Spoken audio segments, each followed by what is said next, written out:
the 17th annual Mendocino College Festival of New Plays. Here we are again. Last year we were in the Center Theatre, which had lots of fancy bells and whistles, but I really enjoy doing the festival in this room, and it's nice to have all of you here. I'm just curious, how many of you are here who have been to the festival before? So this is almost everybody. Yeah, beautiful. So this is one of my favorite things that we do at Mendocino College, and I think it is for a lot of people.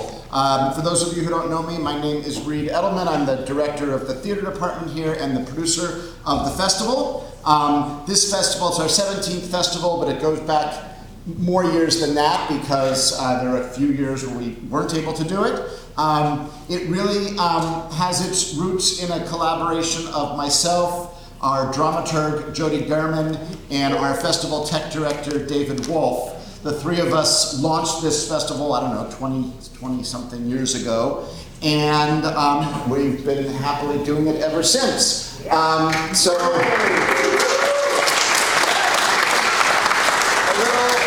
little background for those of you who haven't maybe been here before about how this process works. It's really a celebration of homegrown local creativity. We're a festival of local playwrights, so we define local as playwrights from Mendocino County, Sonoma County, or Lake County, and we receive many plays every year. This year, we received more than 60 submissions of 10-minute plays, which is amazing.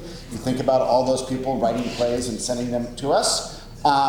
The plays are all read by the screening committee, which is the people I just mentioned, myself, Jody German, and David Wolf. We read all the plays, and we narrow them down. This year, we narrowed them down to about 23 plays, which we thought were all excellent and would all work really well as pieces in our festival. And then we give those scripts to the students in my directing class. So I had 11 directors this year. They read all 23 scripts and they made proposals for the shows that they wanted to direct.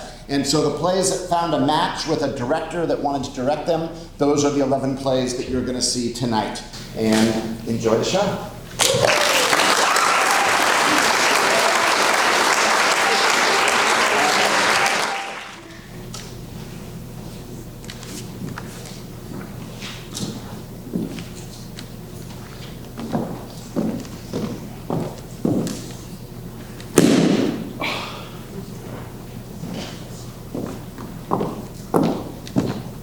Having trouble? I'm sorry?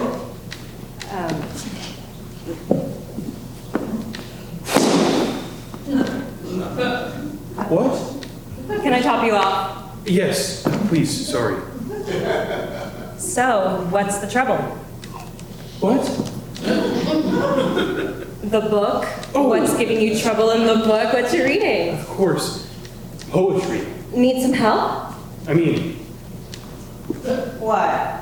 Like I'm so busy? It's just you and me here. I don't want to get you in trouble. I've already filled all the salt and peppers and ketchups. Jimmy's in the back reading a comic book. I've wiped all the counters twice. You're the only customer since after the dinner rush. It's 10 p.m. Clearly you don't have an appetite. Don't worry, I won't tell Jimmy you didn't like it. Okay, yeah, thank you. I could use all the help I could get. I just didn't want your boss to be mad. Aw, don't worry about me. I got the boss wrapped around my finger. What you got here? Leaves of grass. This is the trouble? Why can't he just say what he means? Doesn't he? Hell, I don't know. Give me calculus or engineering fundamentals any day of the week. Hell, put me in the cockpit of a fighter jet. At least there's a right answer. But this... one minute he's talking about grass, the next he's talking about his electric body. He does contain multitudes. What? You must have skipped that line. Never mind that for now. You were overseas? Yeah, I flew in Europe. Thank you for your service. We did what we had to. I imagine so. It must have been hard. It was. Anyway. So, what's the assignment? The whole book? A song myself? I sing the body electric? Well, I have to know the whole book eventually, but for tomorrow I need to understand the pages I've got here. Well, let's see if any are ones I know. Aha! Here, I know this one. A noiseless, patient spider. What do you mean you know that one? You have it memorized? No, I've just read it before. I like Whitman, but I haven't read Leaves of Grass in a while. You know, he worked on it all his life. He kept revising it and revisiting it until he died. I should really read it all again. Wow, you do like it. Who would have made you read that? A crazy high school teacher? Sadistic parents? Well, I did read it in high school, but I found it in the library myself. No sadistic parents, they died when I was little. Oh, hell, I'm sorry. I didn't know. How would you know? Don't worry about it. It was a long time ago, and my aunt was a really good parent for me. That's good. Yeah. She likes poetry too. In fact, she's the one who suggested I go to college. I thought you were a waitress. I haven't seen you on campus, is what I meant. No, I can't afford your fancy campus. I take classes at the JC. When I save up enough working here, I'll transfer to a state university. I want to study literature. Guess they came to the right diner, didn't they? You sure did. So, what do you think this is about? A spider that is noiseless and patient. Very funny. Really though, what is it about? Hell, I don't know. I know all these words, but when he puts them in order, it falls apart for me. Silly. This is a love poem. It's one of the love poems. Love poem about a spider? Well, geez, if this bothers you, don't read done. He has a love poem called The Flea. Thanks, I'll pass. It's actually very good. No thanks. Okay, maybe another day. Anyway, back to Old Walt. Okay. A noiseless, patient spider. I marked whereon a little promontory it stood isolated. So what's that saying? He sees a spider on a hill. Good start. Okay. Marked how to explore the vacant, vast surrounding. It launched forth, filament, filament, filament, out of itself, ever unreeling them, ever tirelessly speeding them, and that?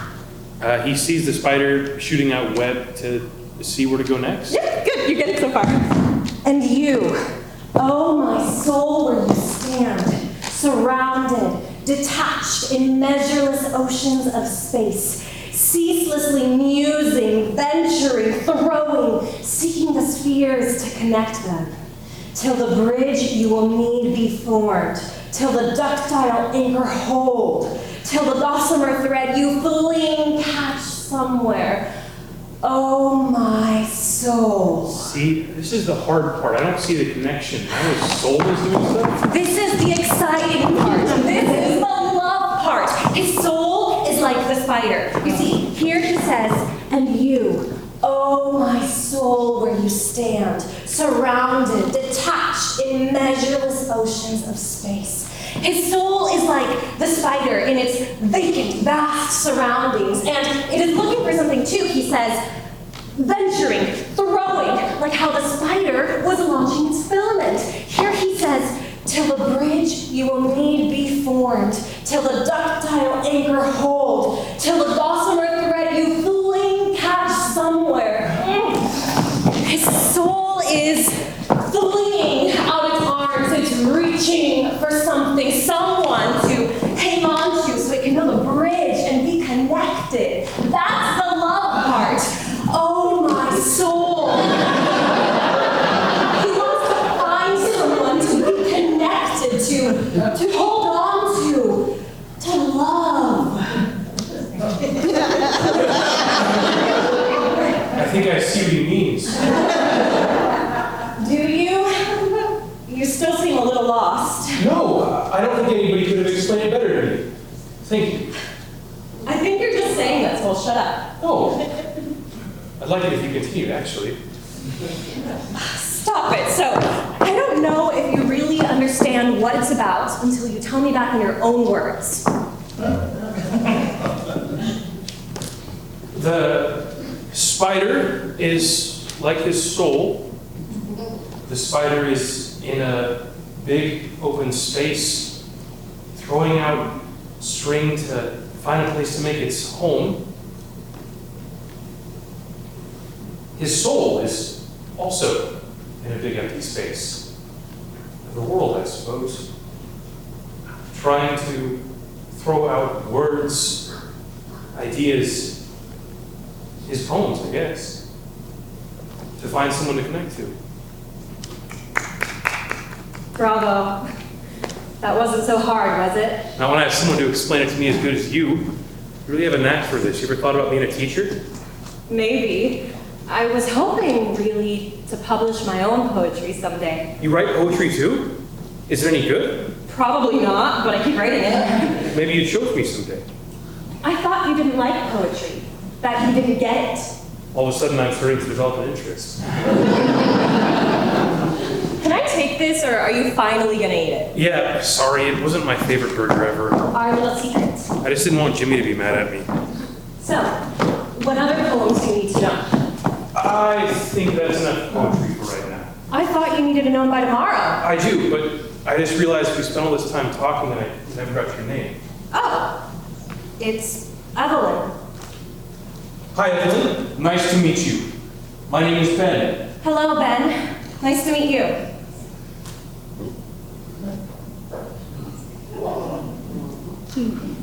I was wondering if you might have a break coming up. I'd like to buy you some pie. As a matter of fact, my break starts right now. I know a little diner near here that has pretty good pie. Much better than the burgers. That's great. Like lemon meringue. It's my favorite. Really? Mine too?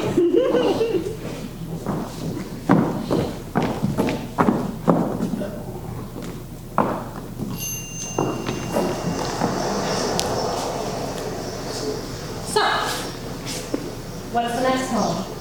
I think I'd like to finish digesting the spider one.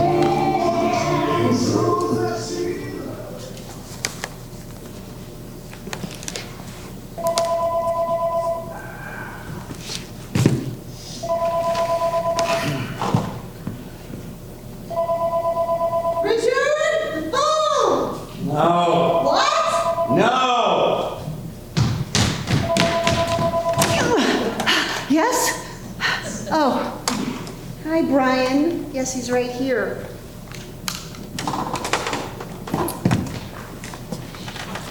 Hello, Brian. No, you weren't. We never do that in the morning anymore.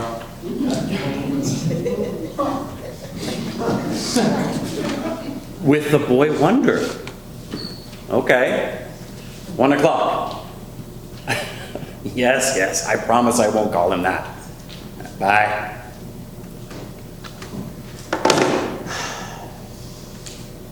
It's Monday. Good going. That was stupid. What? Good going? That was stupid. All right, it was stupid. But not stupider than what you've been doing since Saturday night. What exactly, in your opinion, have I been doing since Saturday night, Dorothy? Other than waiting for my foot to turn green after being impaled on your goddamn earring. Your foot is not going to turn green. You're thinking of gangrene, which has nothing to do with the color green. Anyway, it wouldn't be gangrene. It would be tetanus. Great. What color is tetanus? Mauve.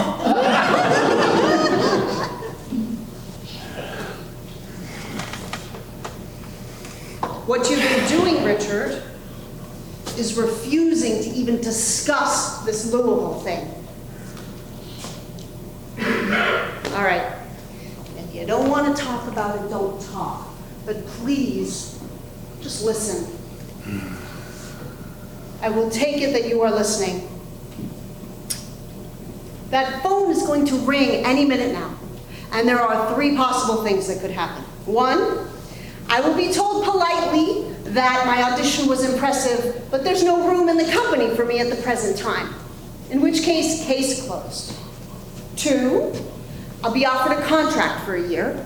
And you and I will go to Louisville for a year, where you can still write and still be in contact with Brian and the Wunderkind. 3, I'll be offered a contract and I'll go alone to Louisville for a year. And you and I will be in regular daily contact and see each other as much as possible. We can decide these things together if there's anything to decide. Richard. You left out 4. For what? Number 4. You're offered a contract and you turn it down. Yes, that makes 4. It makes 4 numbers, but it doesn't make 4 options, does it? Does it, Dorothy? This isn't fair. Did I just hear you employ the word fair? As in life is always fair? As in Dorothy plays fair, but Richard doesn't? Stop it! Would you just think for 1 minute about what our life together has been like since the girls have been gone? In a word, idyllic. Idyllic for you? Your work is going great, better than ever.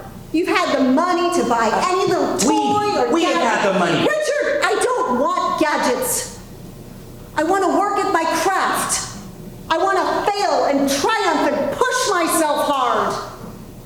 And there's only one way I can do that. I let it go while the girls were still at home because I thought it was supposed to. Got my nice job teaching at the JC. But do you think I ever forgot what it was like to be acting and getting paid for it? When you first met me, what was I doing? Being gorgeous. Being the most appealing damn woman I had ever laid eyes or hands on. Being an actor. Being a creative, dynamic, fulfilled, and therefore appealing woman. I turned my back on that when the twins were born, and I didn't regret it. Not really. Not when I thought about how so many of our actor friends raised, or more accurately, didn't raise their children. But the girls have been gone for 2 years now, and I'm still teaching. Teaching a bunch of bored and boring dilettantes who think of theater as a social event. Why is that? Why? Yes, why? Why am I still doing that? Because you're great at it. Because it's Safe. I'm still doing it because it's safe. It keeps our marriage safe. It keeps our income safe. It keeps you safe from worry and me safe from risking failure.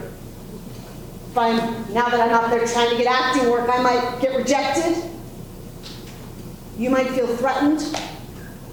We might get our boat rocked. well, our boat feels pretty rocky to me right now. I know. You think I'm being irrational.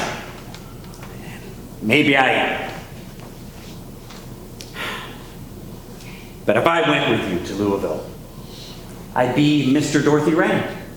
I could do that in spurts, but not full time. Theater people, they have their own world, their own language. It's an exclusive club. I don't speak the language, Dorothy. It's not my club. It was your club. No. It was your world. No. When we met. Why can't it be again? It never really was. I was always ill at ease. So many actors had more of everything than I did. They were more gifted, more talented, more disciplined, more ambitious, more beautiful. You were of that world, Dorothy. I wasn't. It's just a bad memory for me. But in the years since then, we have forged a life and an identity together, away from that world. I can't go back there with you now. And if you go without me, even though I know it's not far in miles, it is fathoms from the life we've made together. It is fathoms from who we are now. You're right about who we are now. Do you remember Just before we got married, we were having dinner with your folks, and I was telling that story about my friend Bert saying when two people get married, they become one. And your mom, without missing a beat, said, "Ah, which one have you decided to be?" It was funny, Richard, it was very funny. Only when I think of it now, it's not funny at all, because for the past 19 years, we've been you. Bullshit. Excuse me? That is pure bullshit. We have not been me, we have been us. You have always been an equal force, an equal voice in this marriage. We have made the decisions together. Do you think I could have lived with a woman who wasn't my equal and then some? Do you see me as a tyrant? As a hubby? As some sickening semblance of a boob tube husband? I can't believe this. You know I have always come to you with everything. Every idea, every concern, every fear even. You have always been an equal partner in our life together. In your life, Richard. In your life. I have always been an equal partner in your life. That's not enough for me now. I remember too clearly what it was like to be living my life. You never stopped doing that, but I stopped a long time ago. And I want it back. Wait. Are you telling me you want a divorce? Oh. No, is that what this is? No, Richard, no. No, I do not want a divorce. I want the pendulum to swing in my direction for a while. It's been your turn for 19 years. Now I want it to be my turn. You want us to be you? Is that so outrageous?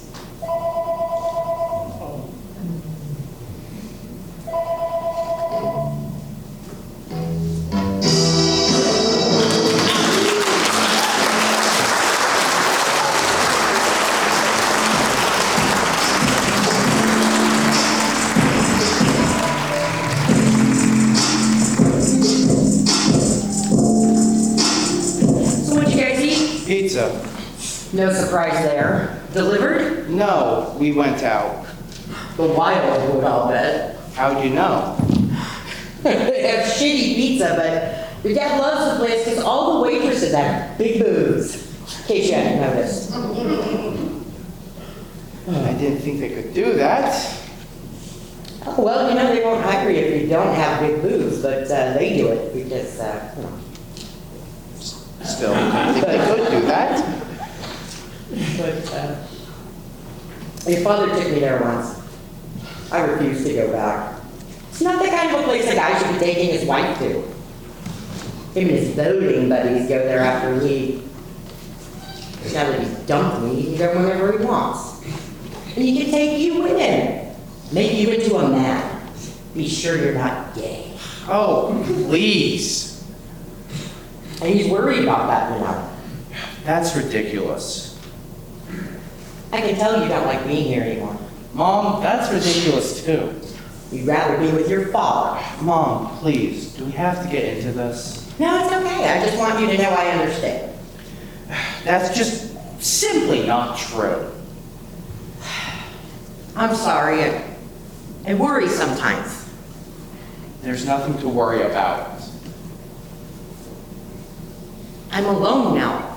You aren't alone, Mom. I'm here. Every other week. Isn't that what you and Dad wanted? But is that what you want? Mom, I don't want anything. Well, I hope it's okay with you the way it's all working out. It's fine and fair. 1 week here, 1 week there. I mean, that's how half my friends are doing it. But whenever you're here, you're so preoccupied. I mean, you disappear into those books and you're gone. Hey, if I want to get into a good college and get some kind of scholarship or aid, I've got to keep Aaron down. I understand. I'm not trying to say you don't love us both, your father and me, but he is more fun, isn't he? All that football stuff. I'm not into football, Mom. Remember? You watch games with him. Once in a while, just like I did when he was here. He enjoys it, and it doesn't take me all day. And hey, if I'm never going to be the football player he wants me to be, I can at least watch a game with him once in a while. And his new friend, I assume she was there. Dottie? That's her name. In and out a couple of times. She works weekends. No, doing what? Driving for some local delivery service. And you know this how? Hearing her and Dad talk. I suppose you talked to her too. I guess. What about? Whatever there is to talk about. Like what? Like how you doing in school, you know? Things like that. Well, what do you say? Mom, I tell her how I'm doing in school. She ever ask about me? No. Where does this doggy person live? Way out on Middleton Road? You been there? Never. Suppose you'll be going there for Christmas. Christmas? Mom, it's May. Still, I suppose you'll be going there. I have no idea what's happening Christmas. You'll be spending it with your father. Isn't that what you guys decided? I'm not even gonna have a tree. What's the thing? I'm gonna be here for Thanksgiving, right? Thanksgiving? What am I supposed to do? Cook a turkey for the two of us? We can go to the hilltop, just like we did, you, Dad, and I, a few years back. It was a lot of fun. And your dad seems happy. Really, I don't want to get into any of this. We're not getting into anything. I'm just wondering, you know? Dad is Dad. Whether he's here or there, he's the same person, as far as I can tell. A little happier now, I'll bet. Mom, I'm not getting into it. Okay, but you can't fault me for wondering about things. I mean, your father and I lived together for 17 years. We have a child together. Until he ran off with some bimbo. Does he ever ask about me? Well, sure. Like what? Like, how you doing? Stuff like that. I bet he asks, does she have a glass of wine before dinner? Mom, really? Do we have to do this? No, really, you can tell me. He asked if you're still drinking, that's all. Still. That's how he put it? Something like that. I don't remember exactly. What did you say? I said, yeah. That I do drink. I mean, yeah, don't you? Aren't you drinking right now? Not as much as I used to. Okay. I mean, do I? Do you what? Drink as much as I used to. I don't think so. Well, you don't see me under the influence, do you? I don't pay a lot of attention to it, Mom. You see the schoolwork I bring home every night. But you would notice if I were under the influence. I suppose? How? Slurred speech? Unsteady on your feet? Is that how I used to be? When you were drinking a lot of wine, or whatever it was?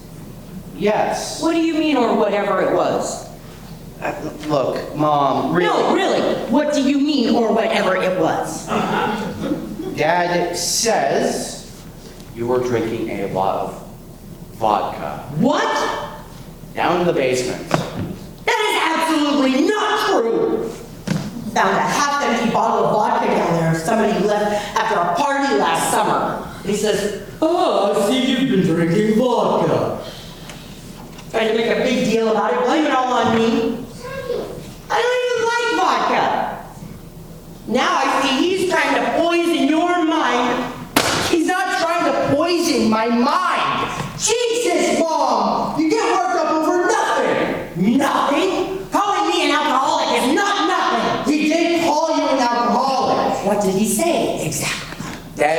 wasn't just wine. Vodka too. I suppose you believe him. I don't need to believe him or disbelieve him. Look, if you were drinking too much, and now you come back to whatever the right amount is, that's great. I support you 100%. This is it. 1 glass a night. I suppose you think I'm an alcoholic, don't you? What do you think?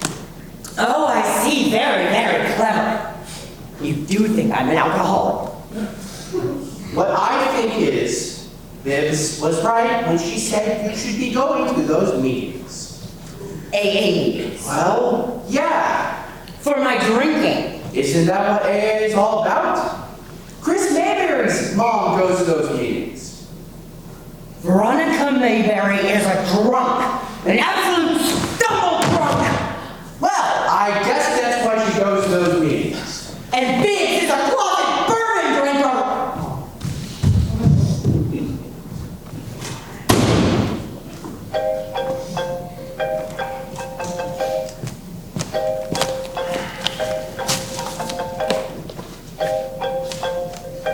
Hey. You back at your mom's? Yeah. Alone? At the moment, You said you'd call when you got back. I got a shitload of prep work due for tomorrow. How's your weekend? I survived it. Well, Well, what? did you tell your dad? It wasn't the right time, Paul. It's never gonna be the right time, Jerry. He was into a full rant about gay boys going to the girls' bathroom and trans this and trans that. I spent half the weekend trying to explain the whole bathroom thing to him. How about your mom? Did you say anything to her? She was drunk when I got home. She needs to get into a program. Told her that. Told her again tonight. So what I'm hearing is, you're not gonna do it. Next week, my dad, for sure. You keep saying that. I know. I mean, I love you, and it's not my place to be beating on you, You're not beating on me. but you're never gonna be free unless... I know. Okay. Love you. Love you too.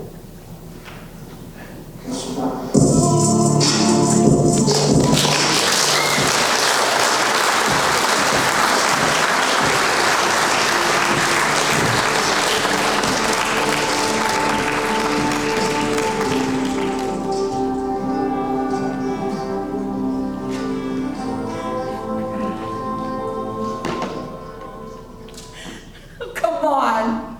What were you thinking? I don't know. I just didn't. I was feeling really uncomfortable. He seems really nice. Didn't you tell me coffee went well? I guess. I asked about the hotel project he's working on, and I didn't tell him that we demonstrated against it when the idea first came up. You remember? You had on the most outlandish bird costume. Anyway, so I told him about volunteering here, and he asked about the garden. And then I made an excuse and left. You didn't. God, what am I going to do with you? Let me guess. You thought dinner seemed too much like a date. Of course not. Don't be ridiculous.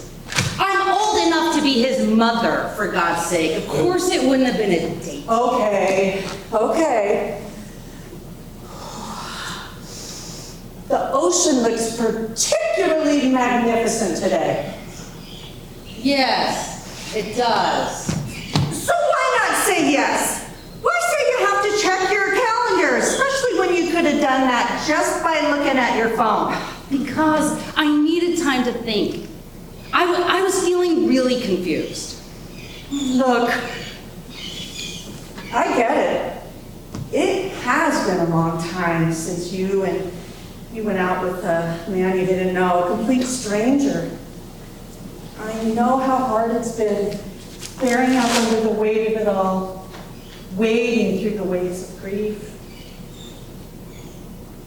I really am not pushing you to do anything you don't want to do. Just gently nudging. I mean, come on, a free dinner. Well, I don't know. I don't think I'm ready. It's just dinner. With a young man. 40 isn't young. From where I'm sitting, it is. I want you to have some fun. I do have fun. As much fun as I can have without Paul. You'll never replace Paul. You two had something special. You were Canadian geese. Canadian geese? You know, mated for life. And I know you've made a good life for yourself, and you have your enthusiasms. But I think you might enjoy something outside of your usual routine. You know, throw in a little surprise. I don't know. I'm afraid he's just feeling pity for me. He's probably just being kind. He could probably tell by looking at me that I'm lonely and pathetic, and he's just feeling sorry for me. Trying to cheer me up or something. No. Look, it's just a date. Oops. I mean, a dinner. One night. Not even a night, just an evening. If at some point it feels like too much, don't have dessert. Or make an excuse. Or just say you have to get home because you've got an early bedtime. Very funny. Look, we gotta get back to work. Susan, we're volunteers. What are they gonna do? Knock our pay? Well, if I have to be the responsible adult. Yeah, right. But I have a question. Go on. I'd like to check my memory. If I recall correctly, and I'm pretty damn confident I do, when you were around 30 or so, weren't you in a rather intense relationship with Alan, who was 60? He was 56. Right. It was different. Really? How? It just was. I seem to recall at the time you going on about how age is just a number. I don't know why he's so uptight about our age difference. Well, I know now. And besides, it's different. You know, when the man is the older one. You call yourself a feminist. I'm just being practical and realistic. And weren't you a big supporter of marriage equality? I remember going to several protests with you. What does that have to do with this? Talk about off topic. Really? Isn't the point that consenting adults should be allowed and accepted for loving whomever they love? Love? Huh. I think you're jumping the gun. It's just dinner. That's what I've been saying. Just dinner. Look, I'm going to go back to work, and I'm not going to think about anything. I'm just going to look at the ocean, and the flowers. Susan, you don't look now, but I think you have a visitor. One that looks rather dashing, windswept. Oh, God. You're great. Go have some fun. Hey, Enrico. Ciao, Good to hey. see you. Susan. I'd like to chat, but I've got to get back to work. Hi. Did you come to look at the ocean? It really is the most spectacular view, and it looks particularly magnificent today. Wow. Bellissimo. You weren't exaggerating. No wonder you love this. It's my most favorite place in the whole world. Actually, I'm here because I was wondering if I could ask for your help about something. Of course, I'd be happy to help. Well, it's about a woman. You've come to the right person. I happen to be one. Oh, I've noticed. Right. Yeah. So I'm interested in this woman, and I'd like to know her better, but I'm having trouble getting her attention. I find that hard to believe, but okay. Have you asked her to share dinner or coffee or some activity? Yeah, I have. We had coffee, but then when I asked her about dinner, she made an excuse. Not even a very good one. something about checking her calendar. Oh, I'm sure she probably. She maybe needed to think about it. Maybe. Or maybe she doesn't like me, or isn't interested in spending time with me. Is she an appropriate age? I'm fairly certain she is an adult. I mean, is she, I don't know, say within 10 years of your age? I don't know. I don't really care. I didn't think it was all that important when asking someone to dinner, but... Okay, you have a point. Do you know how old I am? No. Do you know how old I am? Besides the fact that I asked the question first, I'd say you're 32. Thank you. I'm 42. You don't look it. Am I an appropriate age? It depends on whom you're asking out. Do you know how old I am? I'm old enough to know not to ask or answer that question. Besides, that's not the most important or interesting thing about a person. I don't know why I'm asking you this. Young people are terrible at guessing older people's ages. Young people. I haven't got called that in a very long time. Thank you. We're not getting anywhere like this. I disagree. I'm learning a lot. I know you're hesitant about going out to dinner with me because of our age difference, which I don't fully understand, but if that's how you feel. I'd like to get to know you better, but I have no expectation. We may become friends, we may not. I like you. I hope that's okay. That's okay. It's more than okay. Look, this isn't about you or anything about you. It's just been a confusing couple of years. I lost my husband, the love of my life, a couple of years ago, and I'm a complete mess at some point every day, and sometimes, most of the days, multiple times a day. And as my friend pointed out, it's been a long time since I've been out to dinner with a stranger. I'm sorry about your husband. I can't imagine. Thanks.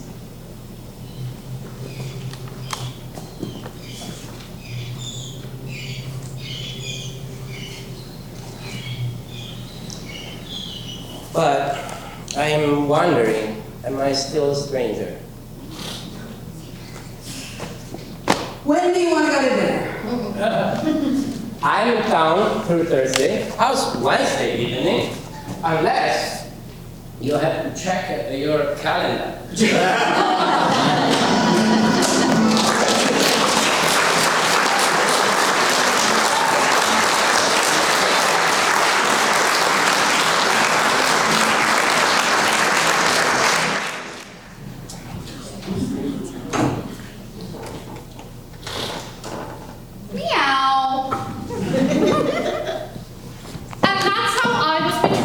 Or got pitched to the High Queen Jerry of Canada. Bro, all I asked is if I could get $1.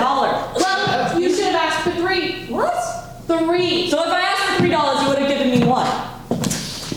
Oh, home sweet home. Oh, how I've missed this place. Nothing's changed. It's just as I remember. Aside from that couch, the table, the wallpaper. Ooh, that lamp. Those curtains. Oh, the flooring. The cat. Oh, the cat. Hey, meow. Hey, at least the audience is still here. For now. Could be bigger. Anyways, where is the honorable guest of honor? Do you see the honorable guest of honor?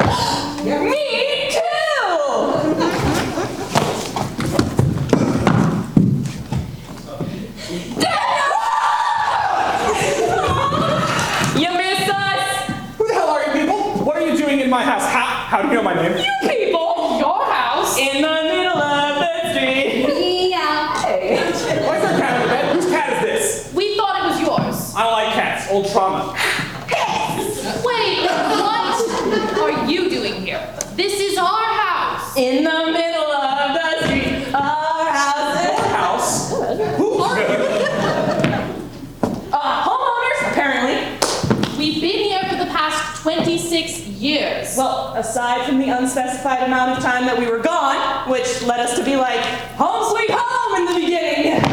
You remember, don't you? Yeah. 26? I've been living here for 26 years, since I was born. Then by all accounts, you should remember us. Also, happy birthdays! Who are you? Depends. Based on the title and with this plot, who knows? Hey, get your program. Oh, you got a program? Yeah, so. And that one. Yeah, that one, right there, that's us. This can't be happening. I've got a date tonight. All right, you need to leave. Wait, how'd you get in? The door's locked. And I would know if it opened. It sounds like an animal. A dying animal. Aww, now the fourth wall's closed too. How the hell did the cat get in? Cough! Airball! Right. Say, is it technically closed if we're breaking it? You're not ghosts, are you? Depends. Based on the title and with this plot. How do we know you're not the ghost, Dad?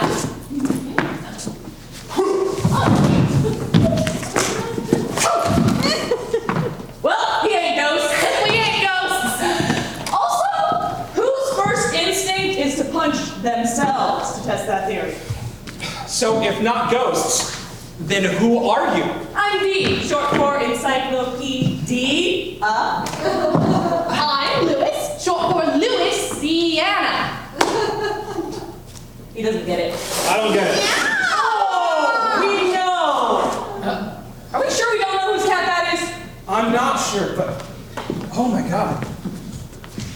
I used to have an imaginary pet. A tortoise. No, a cat. Named Cat. Identical.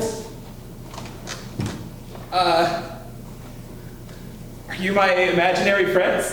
Oh, that is the saddest thing I've ever heard. I'm imaginary? Depends. Based on the title and with this plot. This can't be happening. I have a date tonight. Maybe we're your date. Oh, honey, you can't land a man like Dan. Me? Wow. No. My date's special. Damn, Daniel Bird. My heart is achy, breaky. No. Like truly special. Like we've been best friends since 3rd grade. We were going on a date once, but then she had to go away for a while. Nothing correlated, just life, you know? Anyway, she's back now, and this time she asked me. Hey, Dan, it's all right. We're here for you, buddy. We'll help you. Well, as we said, we're your old buddies, best friends. Did you say that? Well, we implied it, and we came in and we're like, Daniel! So you're not real. Real cool. As Nicolas Cage once said, reality is subjective. Pretty sure he didn't. But you know, it is Nick, so who knows? That man is a national treasure. Yeah. You know, speaking of, I was once adopted by the mayor of Sheboygan. Okay, cool. At least you didn't ask him for $1. Oh my god, what time is it? I gotta go. It's almost time for us to leave. already? Feels like we just got here. Well, I suppose you guys can stay. I just have to go right now. No, we have to. But make no mistake, We'll be back. You can't get rid of us that easy. no matter how long it takes. We're your friends. So same time tomorrow? Same time tomorrow.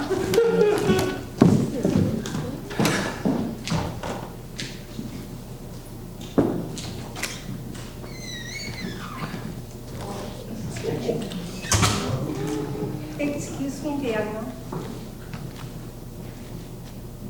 Hey, Daniel. It's time for your medication. Can it wait? I have a date tonight.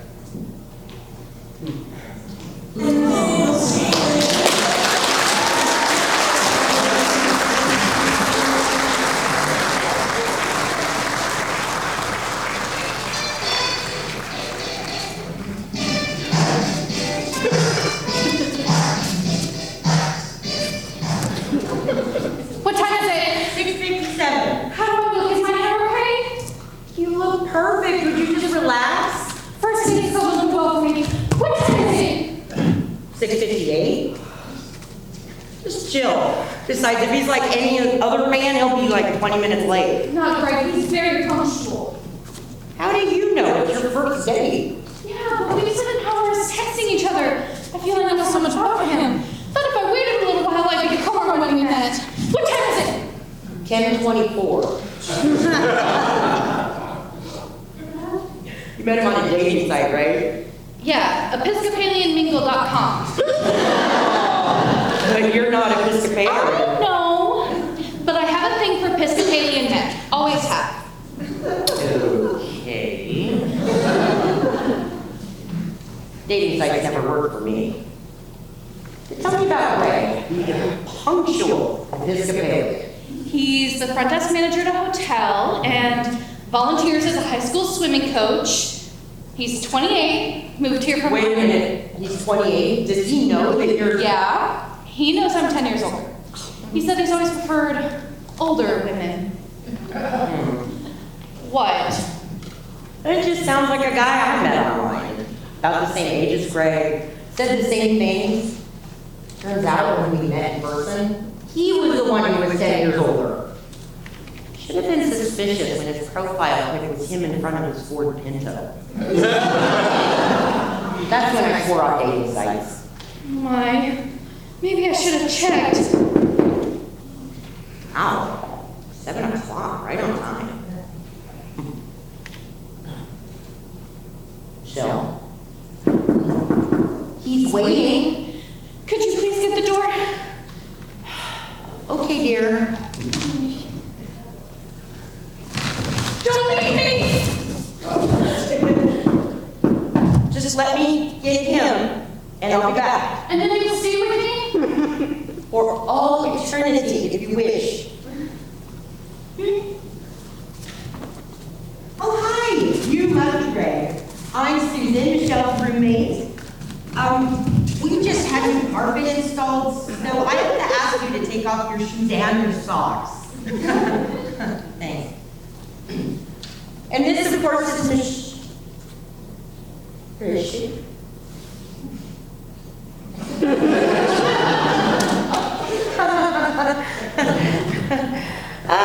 were right. This plant is a little dehydrated. Needs some water. Your date is here. So, Greg, can I get you something to drink, a Coke, some water? Greg? Greg! Oh. No, nothing for me, thanks. How about you, Michelle? Yes, ice please. No water. But I forgot. Thank you for being on time. I really appreciate it. You're welcome. You're even more beautiful than your parents! Oh my God, what's going on? Sorry, I go swimming and my ears get plugged up. Sometimes I can't hear how loud I'll see.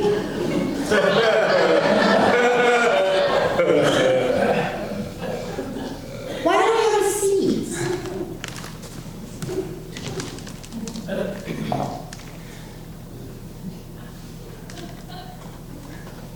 So, Greg, were you raised Episcopalian? Michelle, I have a confession. I'm not Episcopalian.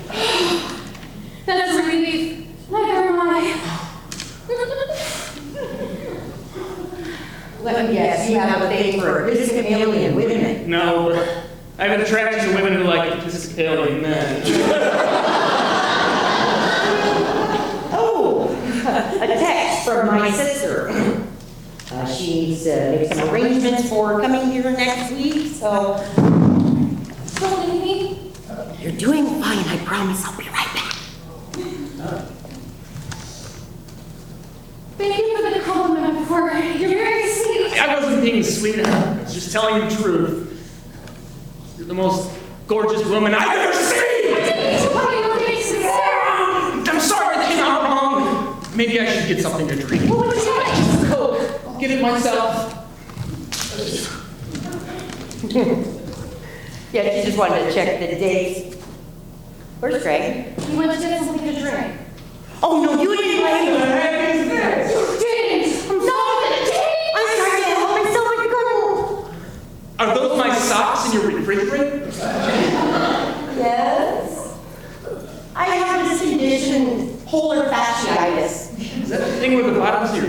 explain? No, that's plantar fasciitis. Polar fasciitis is a psychological disorder. It's an obsession with Jules Blair.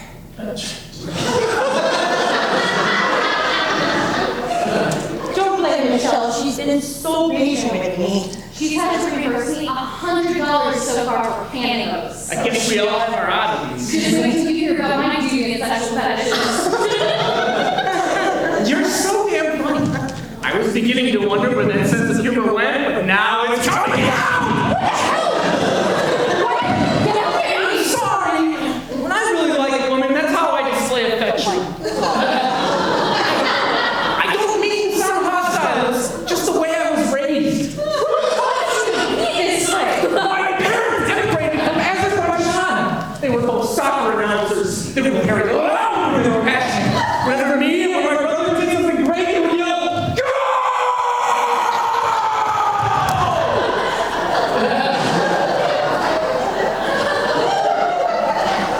But why the angry tone? The soccer teams in Azerbaijan suck. We always lost. My parents were bitter. I don't talk like that normally, just when I feel deep affection. I understand, but you have to stop. It's very upsetting. Give me another chance, I'll try my best.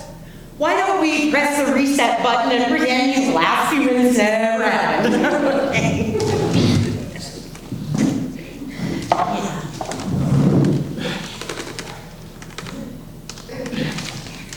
I feel very uncomfortable around you.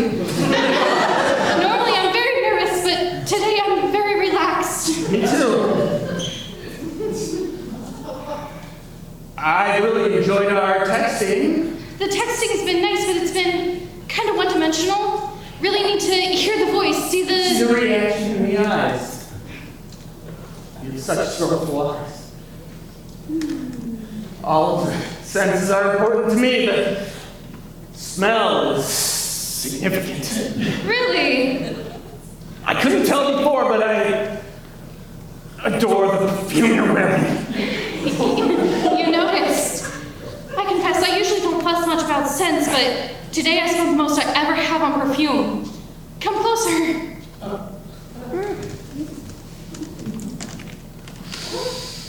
Oh my God! That is heavenly! What have we got to do? You smell it. I'm restrained, friends, and illegal! Years to be departed!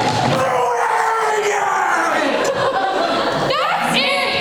You're crying! I can't handle these eruptions! Oh God! I really like her! I doubled my therapy appointments. I put off seeing her for weeks. I thought I might be able to handle it. Stop apologizing for who you are. Anyone who cares about you understand you're an amazing man. You too? My parents are New York City cab drivers. They met when my mother purposely rear-ended my father because he was driving too slow.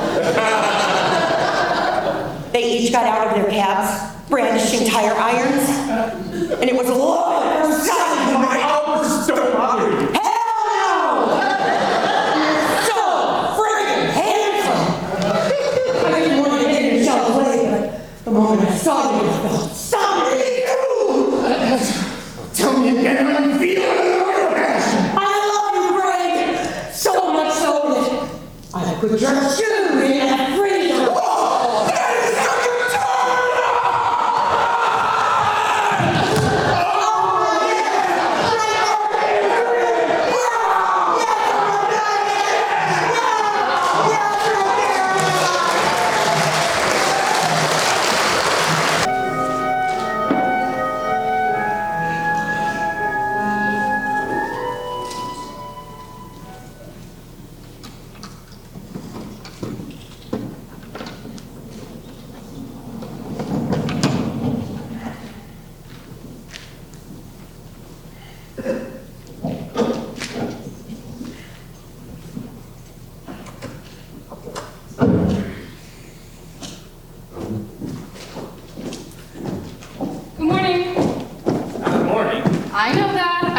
mention it though. Traffic downtown is crazy for a Sunday, especially over by the park. Not surprising. What kept you out all night since you brought it up? Didn't bring anything up. Have you looked in a mirror yet? You must have had a rough one.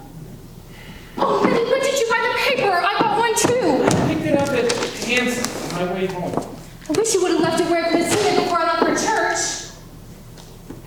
What were you doing over by Hanson's? I bought milk. I would have at the medium. Very funny. Have you eaten? Cat had a splitting headache. I could do without all this chatter this morning. I'd like to read my paper in peace, if you don't mind. Excuse me. Well, I wouldn't mind a little more coffee, though. Some of my coffee. Sure, no problem. I'll get it for you in a minute. Your Majesty. Put 2 teaspoons of sugar in it, will you? Well, what's your problem, Cat? I think this church stuff's getting to you. I haven't got a problem. I'll get your coffee in a minute. Oh, it's your coffee. Look, I'm sorry, love. I didn't get in until 6:30. I'm just not myself this morning. Well, it's not my fault you were out all night carousing, is it? Oh, Cat, this self-righteous crap is starting to become a pain in my ass. Don't tempt me, Nettie. Very funny. Do you need to get in there first and,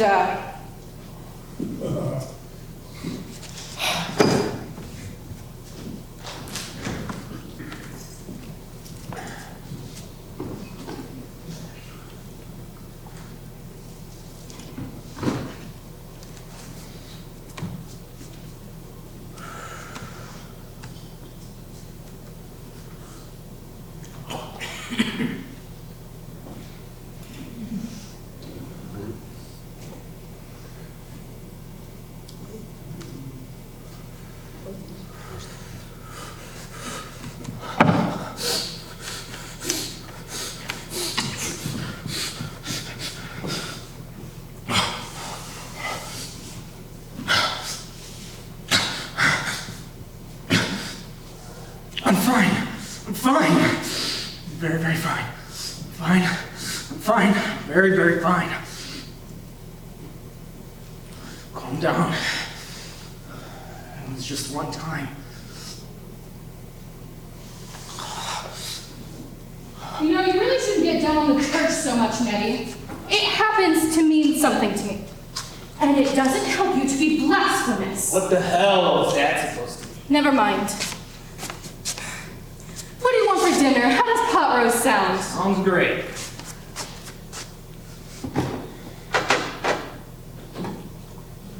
What's the rank of a lieutenant? Which service? Army. Captain. Abbreviation? So 3 letters. No A. CPT? Mm-hmm. Perfect. Thanks. Damn! We don't have any potatoes! The little red potatoes you like seem to be in season. Good. You can do a gravy? Not with red potatoes. A lemon butter might be nice. And some green beans too to julienne. Something light now that the weather's getting warmer. But if you'd rather have a gravy that's... No, you're right. Old habits, that's all.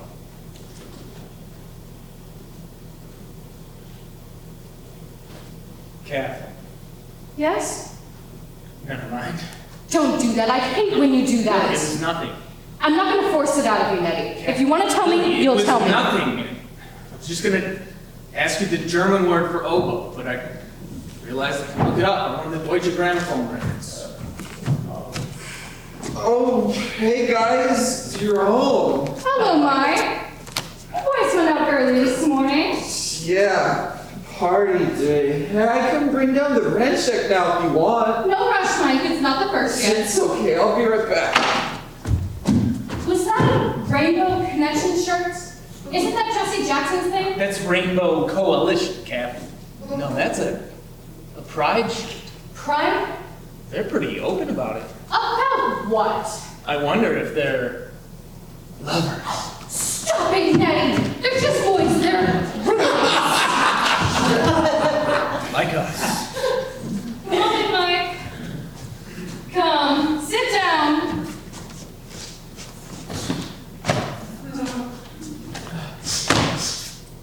Have you been drinking? A little. You've been crying. A little. What happened, sweetheart? So stupid. Jared and I got into an argument at the parade. Parade? You mean the march? You know, they've told me that we've had a pride parade here ever since 1979. Have you guys ever gone? Yes, we've never. Who'd want a couple of old timers like us to watch such a thing? We've never known anyone who's been involved in it. There were a lot of older people involved this year. I was surprised. You guys should go too.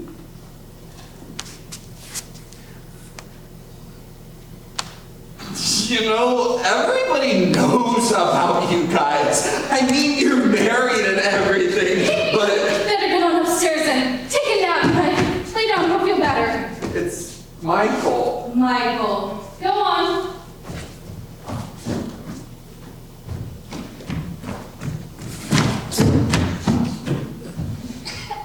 Forgot. Excuse me? Forgot. The German word for oboe is forgot. I think it was only 4 letters. No, that doesn't work. Fagott. Like faggot. No, that... Like faggot, Nettie. Like you. Is that really what you want for yourself after all this time? Don't do this, Kat. I thought it was some sort of midlife crisis that would pass, but now it's every Saturday night. And where must you have been that you passed Hanson's to get the paper? We should never let those boys move. What? No, Kat! I'm just beginning to see everything I've missed. Everything we've missed. Nonsense! We've had a good life. It's been our life. I'm not sorry for it, Nettie. God does love us. Christ, Kat! Jesus Christ! Those boys upstairs, they're just babies. Are they faggots too? What a hateful person you've become. Yes, they are babies. And they're only beginning to find out how much pain is waiting for them out there. You remember, don't you, Nettie? I do. I'm the one that nursed you through that nervous breakdown. It wasn't a breakdown. I can't do it again. We have an arrangement, Nettie. Don't break it.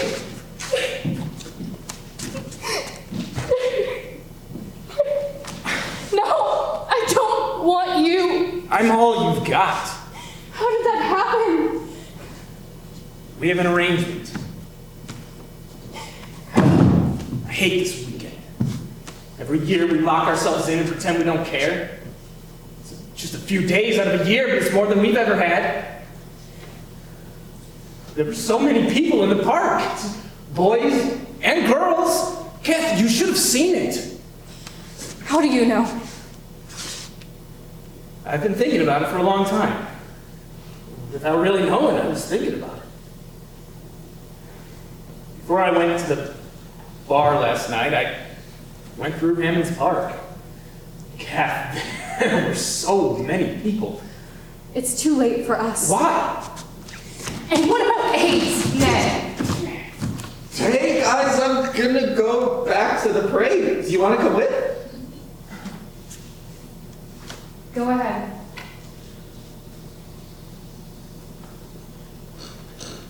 No thanks, Michael. We're fine here. You're lost. See you later.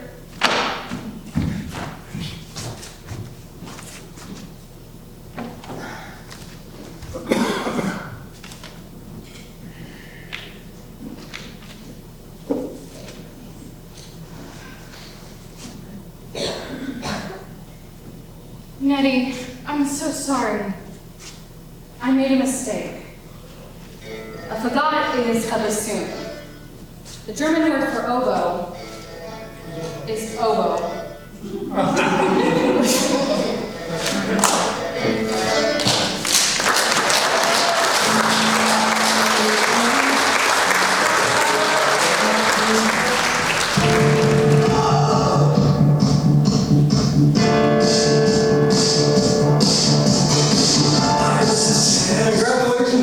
Johnson, you've got the part. You're Tarzan.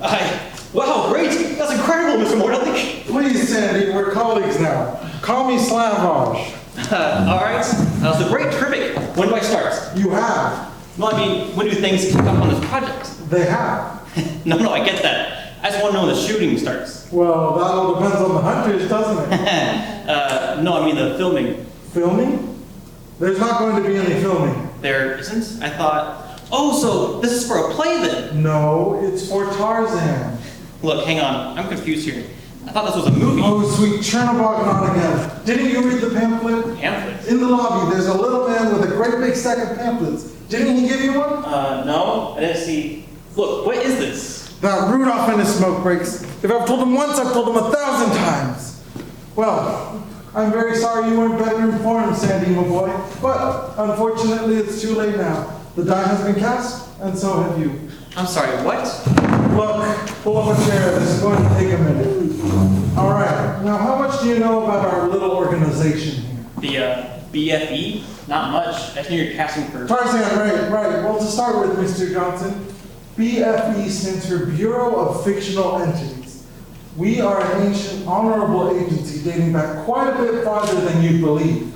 And we cast characters. I know. No, apparently you don't. Well, it's all very simple. No, I take that back. It's extremely complicated, but I'll streamline it. Please do. Characters are very important.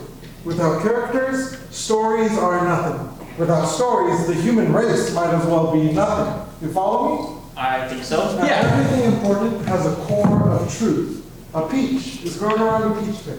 The planet Earth itself was formed around a ball of molten rock. Cut either of them open, that's what's inside. That's their truth. But characters aren't fruits or planets, they're people. So, any character with a degree of staying power is kept that way via having their core embodied in real life. Embodied? Cast, if you prefer. We don't cast someone to act a part, we cast someone to be a part. You're not playing Tarzan, you are Tarzan. And you expect me to believe this garbage? Believe what you like. As of just a few minutes ago, you are now John Clayton II, Viscount Greystoke, otherwise known as Tarzan. No, I'm not. I'm Sadie Johnson, and I'm leaving. Goodbye.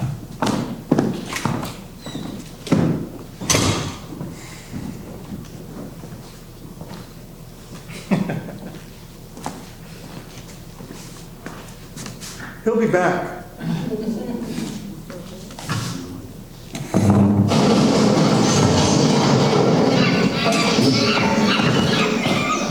What did you do?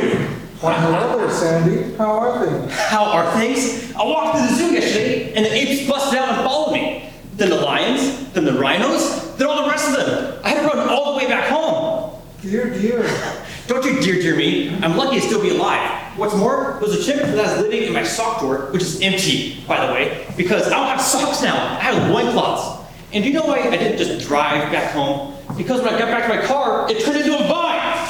Heavens, how disconcerting. Disconcerting doesn't cover it.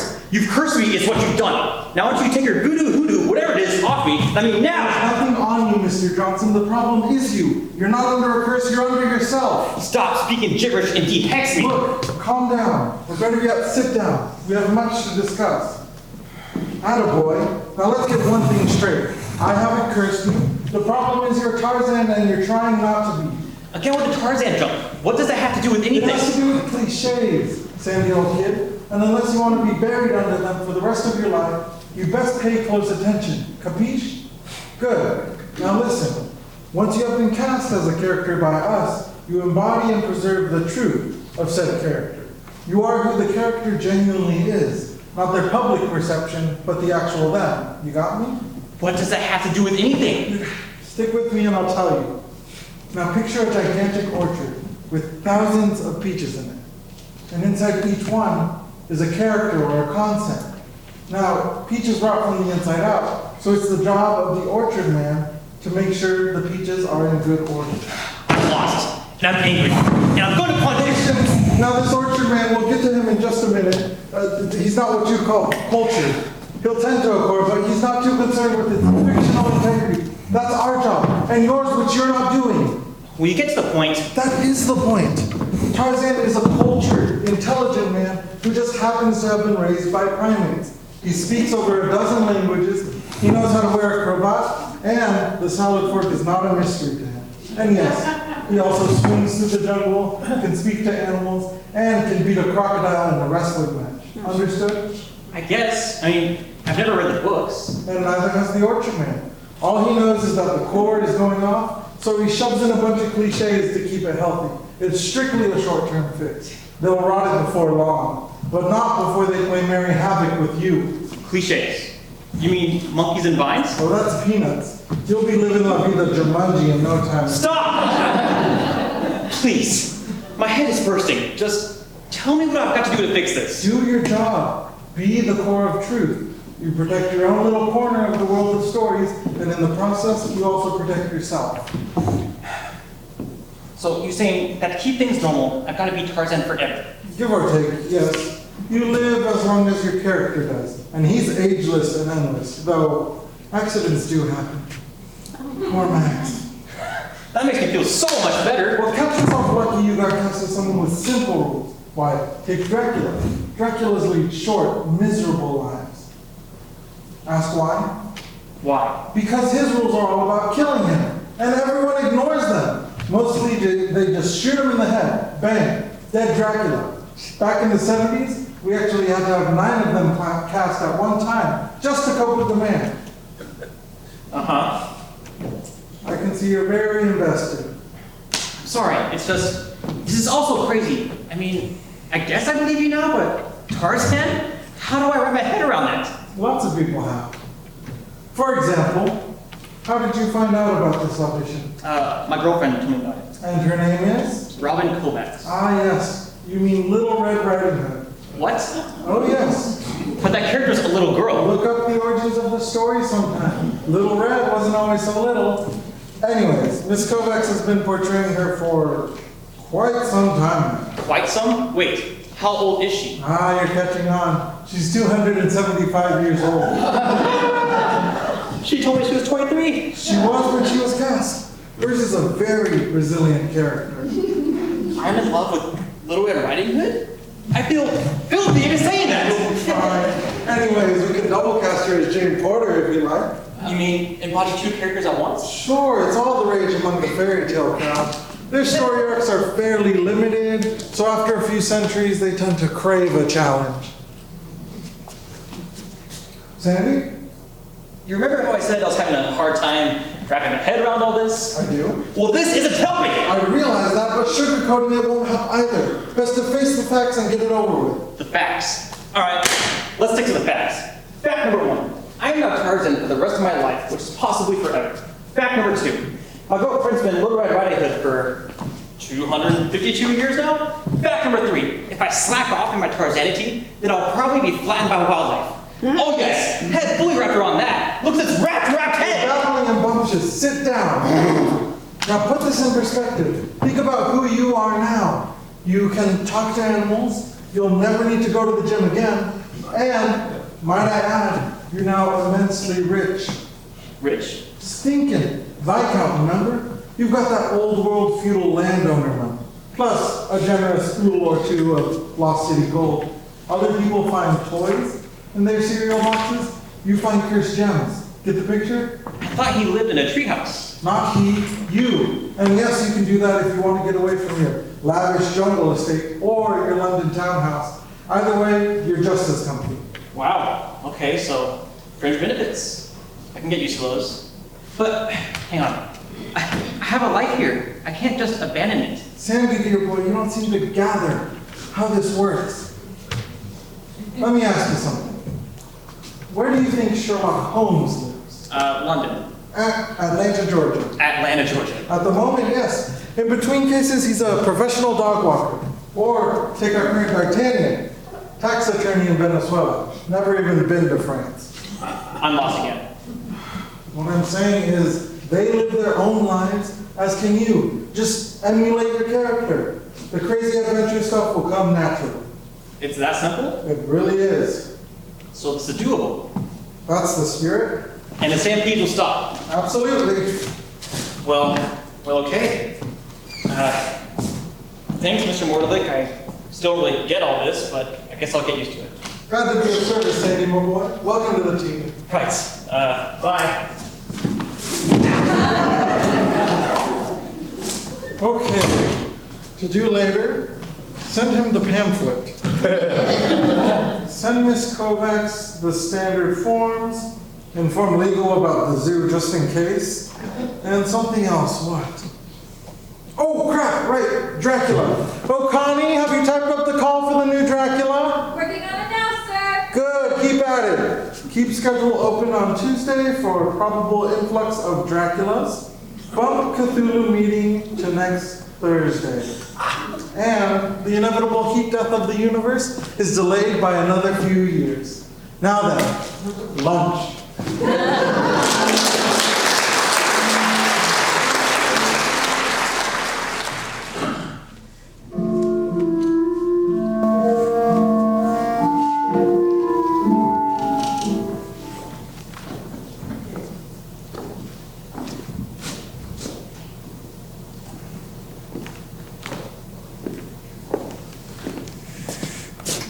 Is anyone sitting here? Well, I think I am. Well, yes, I can see that. I mean... I know what you mean. No one's sitting here at this moment besides me. And would you mind? No, not at all. Thank you. You're welcome. It's not as if I own the bench. You don't? Well, that's good to know. It's beautiful here, isn't it? Yes, although that's rather obvious, isn't it? Well, yes, I was just trying to make conversation. You could come up with something better, I think. Something not quite so banal. It's a good word, banal. French, I think. Yes, French. Meaning lacking in originality as to be obvious and boring. All right, let's try this. Where are you from? Still banal, but a valid question. I'm from Pittsburgh. I used to live in Pittsburgh. Maybe we... You don't remember me, do you? Should I? Yes, you should. You're saying we met before. Many times. Is this a game? No, it's not a game. I'm not good at games. I'm not good at telling jokes either. Close your eyes for a minute.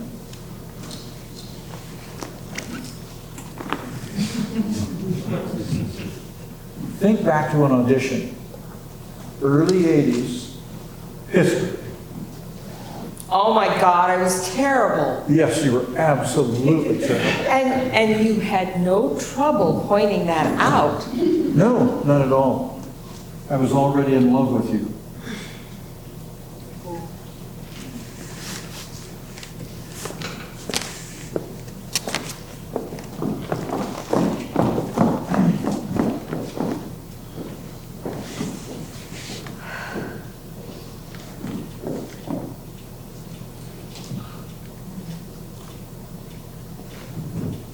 So you got the part? Yes. You? Yeah. Didn't you look to see if I did? No, well, yes, I did. I think we will be very good together on stage. You were terrible out there, you know? Your audition, stiff, unconvincing, so terribly aware of yourself. Well, It's all right. You have something. The director saw it. And I saw it too. One day you will be the actress you want to be. If you want it badly enough. Do you? More than anything. More than happiness. It is my happiness. All right. We'll see.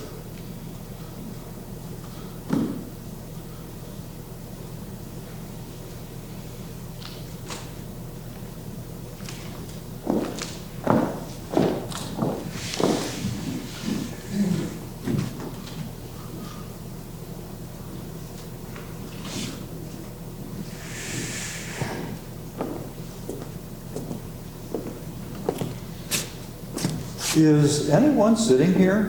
Well, I am. Well, yes, I can see that. I mean, I know what you mean. No one's sitting here at this moment besides me. and do you mind? No, not at all. Wait a minute. I think we've met. In fact, I doubt that. I don't live around here. where do you live? I'm from New York. Yes, that's it. New York. We met at an audition. At an audition. That's right, you were terrible. Thanks for telling me. But we worked together. I helped you. Yes, you did a lot. And I helped you, don't forget. I was in love with you. And I was in love with you. I have to go now. I must. Please don't. If I don't go, you need to go. One of us needs to go at this point. Why? We like it here. Because that's the way the scene is written. Am I a figment of your imagination? Something like that. Then will I see you again? Of course you will. Is that a promise? Yes. So when will I see you again? In the next scene, I think. All right. Be well until then. Thank you, you too.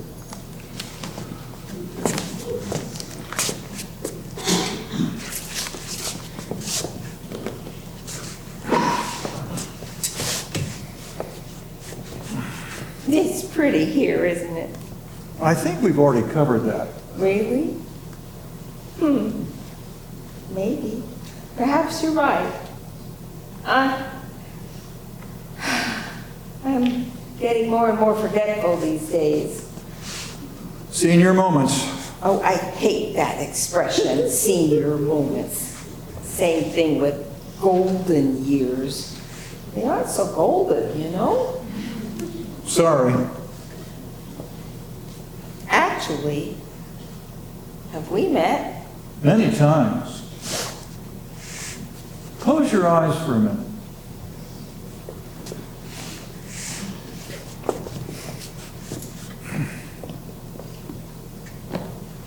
Has a minute gone by yet? Since when? Since, I don't know, a minute ago. You're talking nonsense. I think you asked me to close my eyes for a minute. That's ridiculous. I doubt I would say that. I doubt it also. I remember you. You do? Yes. From when? Where? You were at an audition off Broadway. A new play. Don't even remember the name of it. You were awfully good, I remember. I was auditioning too. Did you get the part? No, neither did you. How do you know? We went out for Italian food after the audition. I put a flower in your hair. You gave me such a beautiful smile. And later... And later? And later we started seeing each other. A lot. That's nice. Yes, it was nice. We moved in together. We had a daughter.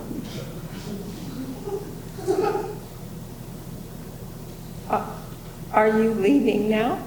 Do you want me to? No, not at all. Well, then maybe I won't. You make it worth my while. What the hell's that supposed to mean? Well, what do you think it means? I'm not here for conversation. Oh, God, that was terrible. Yes, it was. You should apologize. Not what I said. You're awful slap.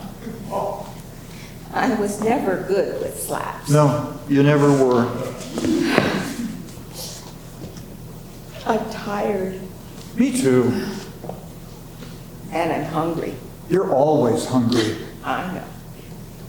Let's go. Let's go get a bite to eat. We can go to that Italian place. Yes, let's go there. I fell in love with you right away, you know? I do know. I can see it in your eyes. Are you sure you don't want to finish going through this scene before we go get something to eat? Nah, we can do it tomorrow.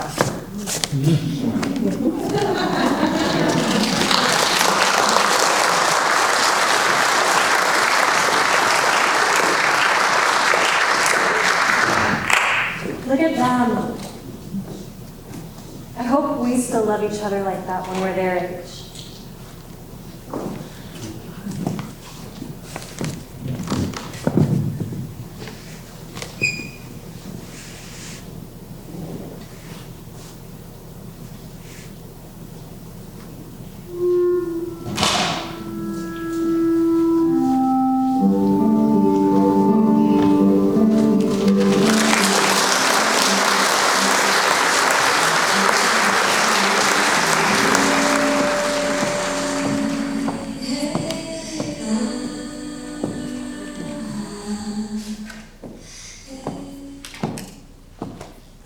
I've underestimated everything, including the depth of possible boredom. Yeah? I've read this book through 2 times.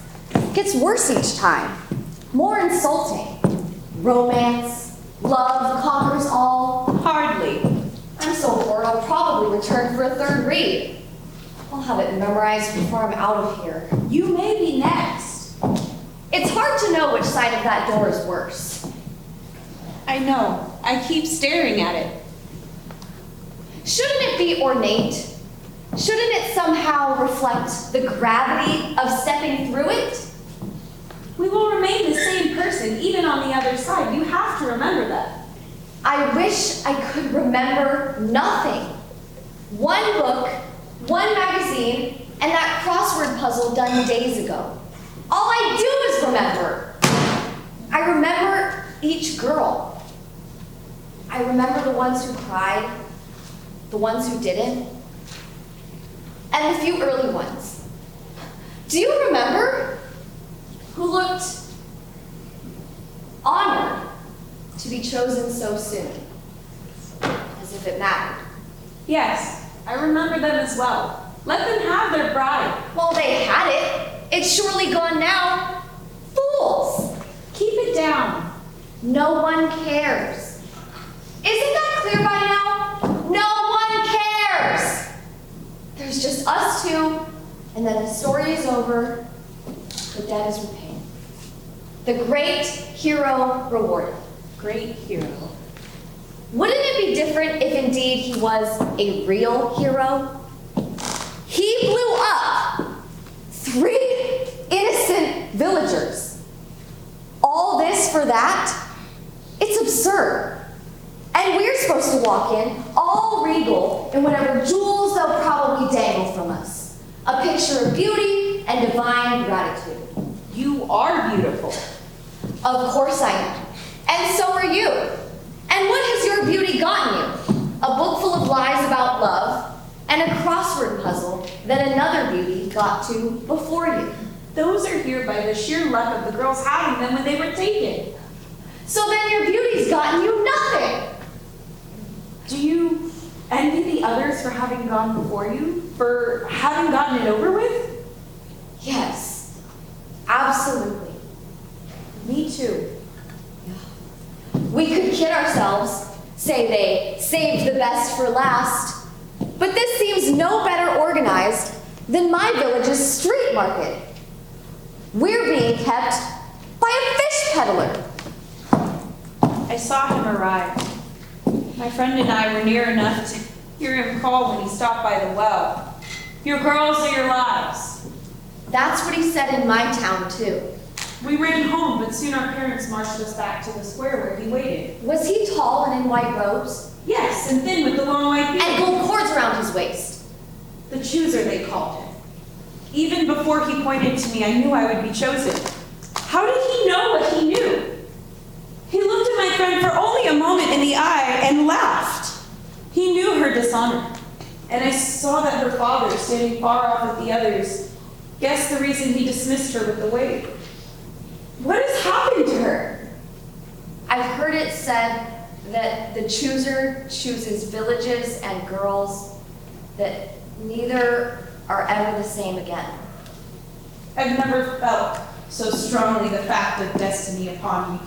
I stood there because of destiny, with my back straight because of destiny, wearing my finest scars because of destiny, and then he looked me in the eye. Dark eyes and such pale old skin. And those eyes were deep. I thought of the village well so close to where I stood. How I've looked down into it and wondered what worlds could be down there. Like the night sky.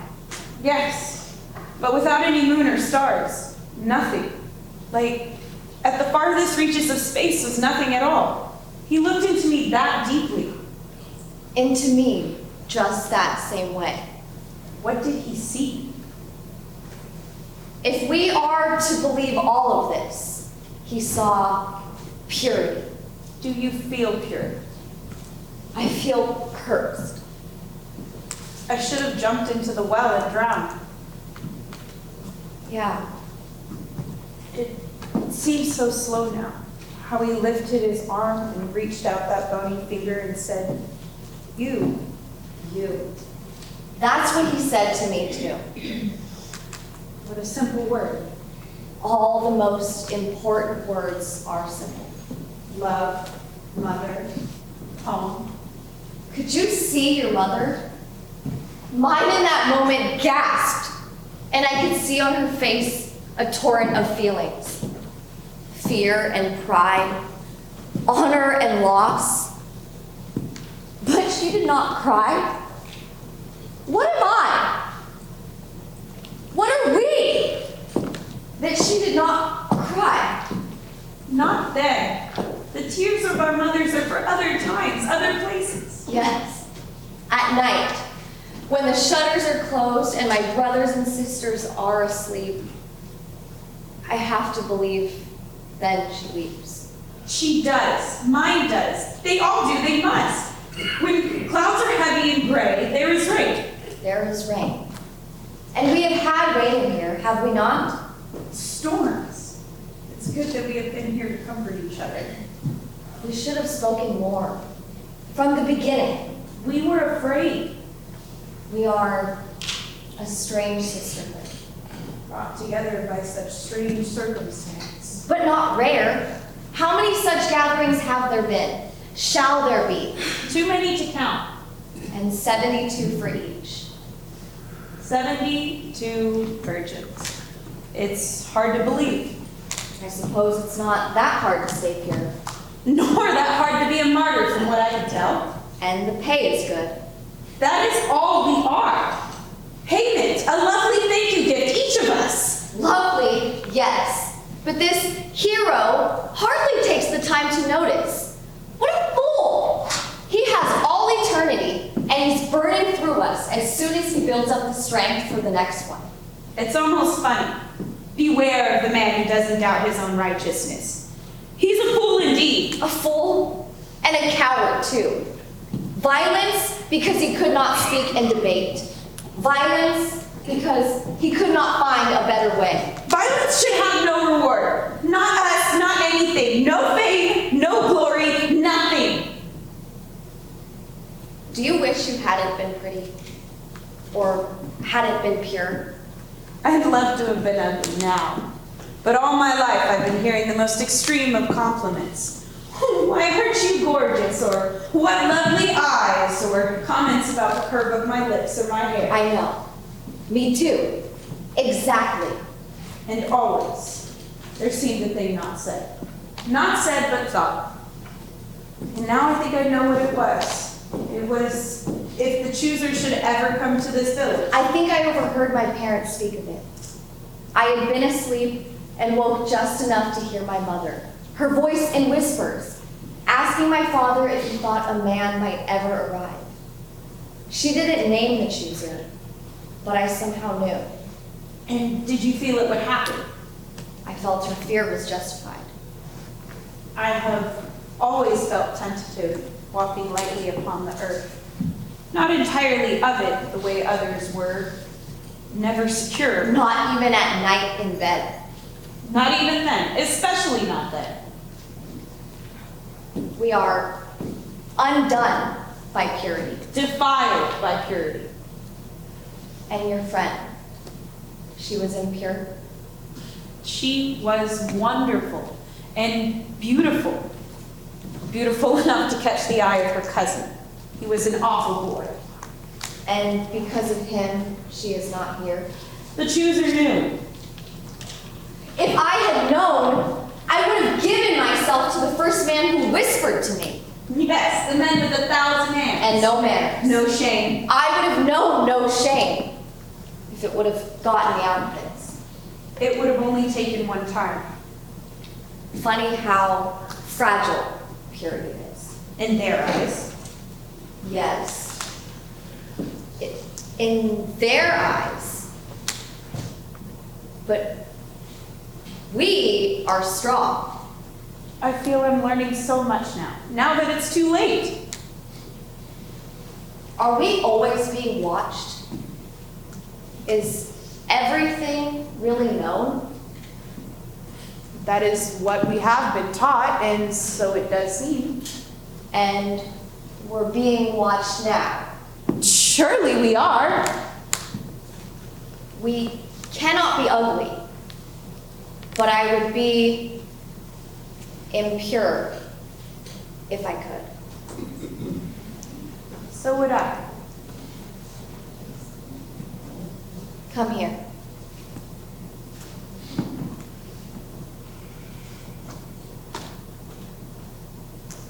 Will this work? We can try.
Exiled from Elsinore by the bloated, putrescent usurper of the throne, my one-time uncle, now married to my mother, adrift amongst a sea of troubles.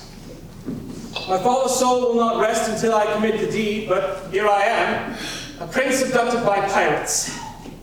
I live, and revenge will be mine, but what is life? A ponderous, ignorant beast that mocks mortals with promises, only to snatch them away? There is humor in it, as the creator has revealed his face and proves to be nothing more than a fool. Carry on, laddies! I've got business to attend to. Why, if it isn't the puny prince of nothing, prisoner of the mighty bill, once a proud noble, now a simple cabin boy! Crackers! This is the last time I let you supervise. There's no time for lollygagging. Get back to work. The most loathsome creature. Alas, I must do my duty. Sing us a song, boy. I'm in the mood for something fancy, like they sing in the castle. I'm not much of a singer, good pirate. Not much of a mopper either. You missed a spot. How that you, cur? I will not be treated like a knave. That's tough talk, you addle-brained mop squat. I'll show you how we treat miscreants on the seas. Look at me, trading blows with the rogue, sweating like a peasant. Somebody's got issues. I would cut you down, but your pretty head will fetch quite a ransom when the king finds out his precious nephew's been captured. Then it's off to the Caribbean, where we retire amongst piles of gold and legions of Amazons. Fate is a cruel mistress, good pirate. The king will not pay a farthing for my safety. I have been exiled from the kingdom, too cowardly to take action. As Odysseus wandered the seas, I too am lost, adrift on this march. I'm not worthy of a ransom. You don't know what it is like. crushed under the weight of duty, thrown off course by a miserable crew of cutthroats. Prithee, use thy weapon and release me from this misery! You mean I'm not getting paid? I've been listening to you whine for a fortnight, and you're telling me it's all for nothing? Barb, get over here. Aye, sir. What are your orders? Give him a Davy Jones special. Grease up the plank. The plank? I love the plank. I'll get the plank puller, sir. To a watery grave go I, to plead my case with a fisheye. Perhaps Poseidon will show mercy and shield me from the fires of hell. Or perhaps my form will melt into that of a fishbone and I'll choke that unworthy king. Jeez, ruined a good, honest planking. How rude! Aye, the plank is supposed to be a festive occasion, not a pity party. What's your deal, Hamlet? It's not like pirates have easy lives, but we sing our songs and we plank our enemies, and things work out. I've been swabbing the deck for as long as I remember, and you don't see me blubbering about my life. The only thing I get to look forward to is a good planking. So shut your trap and be a good sport about it. Apologies, kind pirates. I've had a lot on my mind lately. I'll get the grease. Slow down there, Barb. As my mother used to say before she was devoured by wolves, there's always time to walk the plank. So let's have a drink. Here! Here, here. Grog is what we got, Your Highness. Sorry to offend your refined palate. It reminds me of that swill Horatio and I used to drink in our halcyon days, back before that goblin damned visited me and revealed the awful truth. Heed my words, pirates. Listen not to the ravings of an apparition. They lead only to ruin. You saw ghosts. Yeah. Tell us about it. Still, I haven't heard a good yarn in ages. It was the dead of night in Elsinore, and my father's ghost visited me and told me of his untimely death. Murder, committed by his own brother as he slept. He bade me get revenge for his death, but so far, I have proven unworthy of the task. Once I had the opportunity, but foul logic clawed to my brain, and I retreated. Now hell's jaws are clenching around my soul. My father's ghost goes unavenged to the torment of inaction. Aye, 'tis a tale as old as time. Ghosts and goblins roam the land at the devil's hour. Sit, and I'll tell you my tale. I too am tormented by a spirit that roams the night. My father was a mighty pirate, feared amongst the British Isles, 7 feet tall. A shark bit his hand off, and still he body slammed the beast on the beach, smearing its remains on the sands of Jamaica. I was to follow in his footsteps and become the fiercest pirate known to history. But I fancied myself a poet and spent my days scribbling rhymes. In the tavern, we would argue, me in my best verse, him with his brutish oaths. One night, he disowned me. And that same night, I learned he was the victim of a most foul murder. His spirit came to me in my dreams and bid me to get revenge for this unnatural act. And I would have. But there was one problem. What was the rub? You seem to have no problem with violence. Well, I killed him! Stabbed him in the back when he stumbled home drunk. I ran away and joined a pirate's crew the next day. Can't really get revenge against myself, you know. Captain, I never knew. Now he haunts me under the full moon, following me around and telling me to get revenge. That's terrible and somewhat perplexing. The worst part is my captaining falls below his expectations. Not nearly enough blanking and a lack of keel hauling. This tale weighs on my heart. Maybe I could kill you. Might make your life easier. Aye, it may. A mighty tale indeed. Listen to my story, you lovers. When I was a lad, we lived in an alley, me and all my family. The lot of us begged for scraps that nobles threw away. One night, my father was digging through the refuse, looking to feed us. He found a choice ham, untouched amongst the remains, and snatched it. We feasted on ham and sang our songs until the gods appeared and arrested him. He was hanged in front of us all, and now his spirit walks the night. He visits me, and he tells me to get revenge on the nobles and make them pay for their greed, and to follow proper dental hygiene. You're both haunted by ghosts. Aye. And yet you carry on. Aye. To be alive is to be haunted, Hamlet. Cruel fate. Your stories move me. Perhaps there is hope that we will find peace. It would help if you would play ball and walk the plank. Then my father might leave me alone. The crew might stop complaining for a night as well. It's time, Hamlet. Prepare to meet your maker. Hard, get the grease and tell the crew. I've got a ham stowed away for us. To be or not to be? Shall I accept my fate and walk the plank? To become a feast for squids? Give it a rest, man. You're killing the vibe. What a roguish fool am I? It's playtime, baby.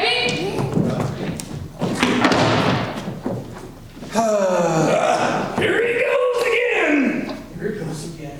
All the world's a litter box, strewn with nuggets of feline waste festering in the sun. That's gross, and I haven't bathed in 7 months. What is man to do with such existential absurdity? Adrift at sea, longing for a life raft, drifting aimlessly, we travel like a pirate from port to port, seeking treasure and fame, but for naught. For in the blackness of death we have no use for gold. We struggle against the waves as the deep beckons to us. Cruel fate, release me from this prison! Hamlet, you're taking the joy out of this execution.